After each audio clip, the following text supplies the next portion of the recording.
Hello, everyone. My name is Stanley St. Bros, and today we're going to be talking about A Key into the Language of America, written by Roger Williams.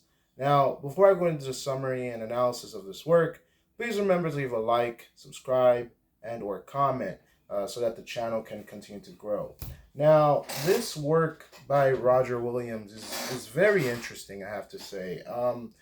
It really focuses on his journey in America.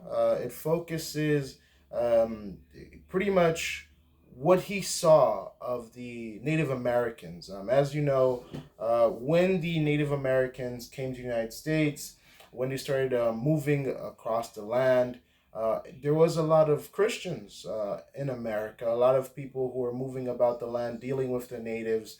There were a lot of wars, battles, bloody battles and things like that that occurred, and a lot of people got hurt. Now, Roger Williams is a person who stood out during this time. He saw the Indians, yeah, he saw the American or the natives as people. He even tried to convert them into Christianity. Now, when we're thinking about Christians, when we're thinking about Christianity, and we're thinking about how the Puritans lived, they were deeply devout, deeply religious. When we're thinking about the Massachusetts Bay Colony, when we're thinking about Plymouth, the Plymouth Colony, we're thinking about groups of Christians. We're thinking about clergy. We're thinking about churches. These were communities of Christians that existed in these colonies that were being constructed in America. Now, Roger Williams, he was not popular because he spoke against taking the land, taking the land from the Indians. And the people thought that he was ridiculous because, if we're thinking about Christians here, if you go back to the Bible, in the Bible, there were a lot of people who sinned in Israel or in the land of Israel, like the Canaanites, and God wiped them out, and He gave that land to the Israelites. And because the Canaanites and the people who were living in that land, God was against them. They were sinners. These people, in the Bible, the Canaanites and other people in this land or in where Israel is today, they were practicing incest. They were practicing sacrifices, sacrificing their kids to false gods, killing people. There was all types of marriages, marriages between different types of families. Um, and God was not happy with those people. God was not pleased with those people. And because of that, God drove them out. He drove them out, and He gave the Israelites that land. And so that is very interesting that that happened. And in the same way, when we're thinking about the Puritans, when we're thinking about the Christians, it's the same way that when they came to the United States, they were deeply invested into taking the land away from the natives. And the thing is, Roger Williams here, he did not want that to happen. He did not want. He spoke and preached against the Puritans taking the land away from the Native Americans. And a lot of people did not agree with him. A lot of people were against him. A lot of people thought that he was wrong. And they even tried to kind of like arrest him and pretty much send him back to England. But he ran away, and Roger Williams, he started the state of Rhode Island or the colony of Rhode Island. He got a charter and everything, and he eventually started the colony of Rhode Island that became the state of Rhode Island, which is quite significant. And a lot of people who did not see eye to eye with the Puritans or the Quakers or different religious groups or different Christian groups of the colonies, a lot of those people, they just went to Rhode Island. So Rhode Island is kind of like its beginnings is kind of like a place where fugitives, religious fugitives, people who who had unpopular ideas, people who were not popular, people who had ideas that were somewhat not. not particularly in view with the rest of the nation. And so, pretty much what happened next is that Roger Williams, he created a key, right? He created a guide into the language of the natives. He learned he learned how to speak their language. You know how to put different like stresses on different parts.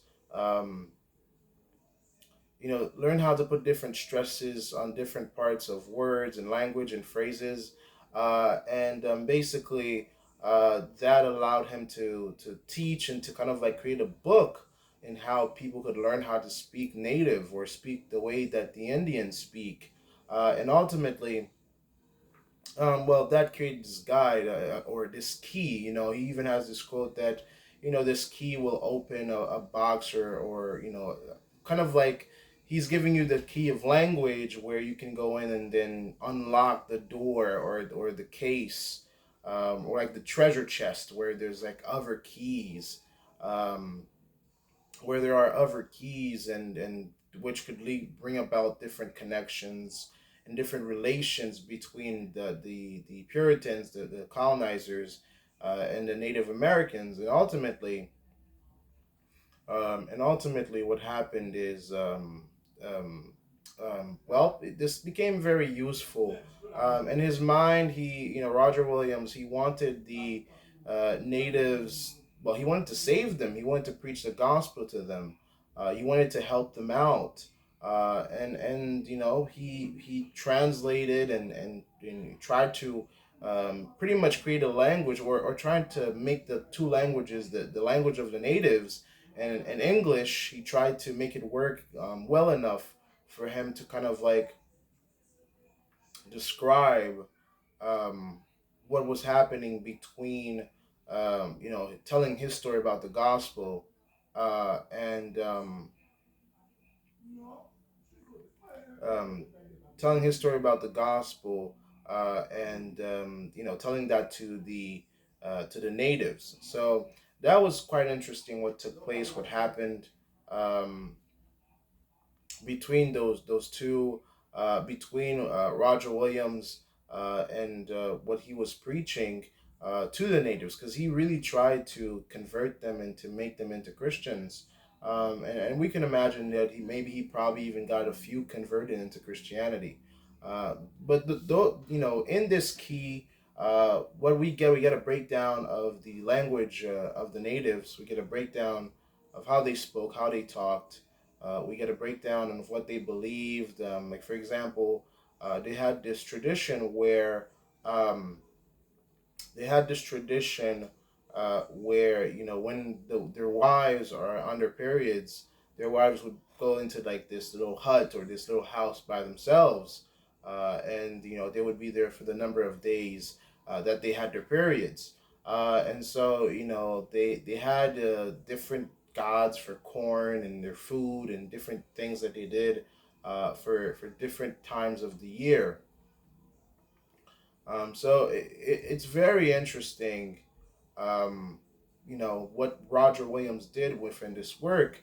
He really focused upon kind of like getting this cohesive and idea of the natives together to kind of present to Englishmen and to the Europeans to kind of like communicate with the natives, but ultimately, this broke out in war. There was a lot of wars, and the outcome wasn't really good because the colonizers, the Europeans, and the Indians went to war, and there was no unity or togetherness.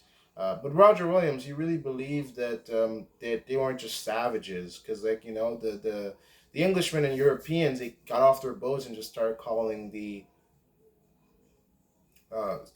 Native Americans savages and all types of horrible names. But they had names of themselves, and they didn't call themselves Indian. That's one of the most interesting quotes within this work, where Roger Williams says, well. they don't see themselves as Indians. We are the ones that are calling them Indians. They have their own names for themselves and their people, and they have all types of gods and things like that.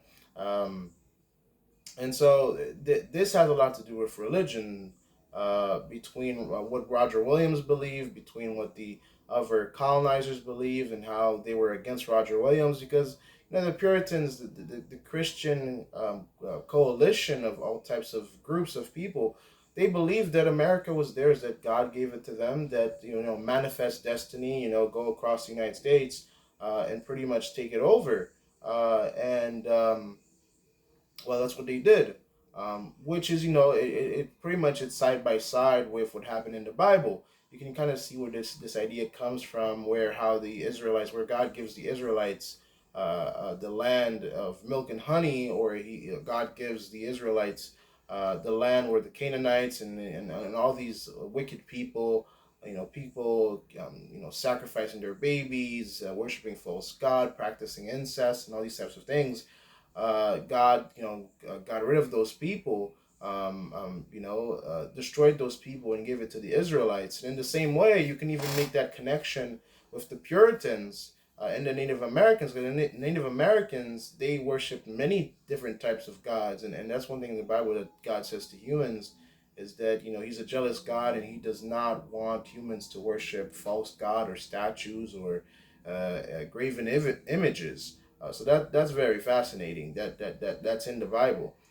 So that right there says a lot. So you can see that the Englishmen, the Puritans, the religious individuals of that time, they saw that God was on their side, and that the land was theirs for the taking.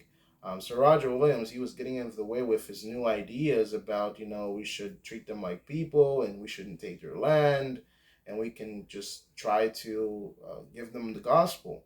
Um, that's very wonderful, but the other Puritans and the colonizers, they didn't see it that way. So a key into the language, again, it's not a key into how English is formed or how we speak today, and Roger Williams is really a key into the language of Americans, or not Americans but Englishmen, Europeans, and natives, and trying to make them connect, trying to understand their language, and even trying to translate for us what they're saying in their native tongue, and even translating our native tongue to their native tongue, so that there could be allowed some communication. Because the Native Americans, they didn't just die right away. It went on for years, wars and battles, until viruses pretty much wiped them out. And I guess you can even say that the Puritans, that was their sign that God was on their side. Because if you think about it, it wasn't the Puritans or the Christians who killed the Native Americans. It's the diseases. So pretty much all you had to do as a Puritan, as a colonizer, you just had to go into the village, shake a few hands, sneeze on something, and bam, everybody's sick and everybody starts to die. And you're like, well, and at the time they don't know what diseases are, viruses are. They just see that the Native Americans are just dying after they make contact. So in of a way, you can see that the Puritans were not on their own, and you can even say it's God that kind of gave them the land, because it wasn't guns and arrows that won America. It was pretty much um, viruses. We can even say it was God that handed it over to the Puritans, because they were devoutly religious Christians and believers in Christ. You can see the writings of Bradford, the writings of Rogers here, and they all have beliefs in God and Christ. They might differ in certain ideas and opinions, but they are definitely Christians. So that's what the key is about. That's what's going on in it. Please remember to leave a like, subscribe, and or comment, and I'll see you guys in the next video.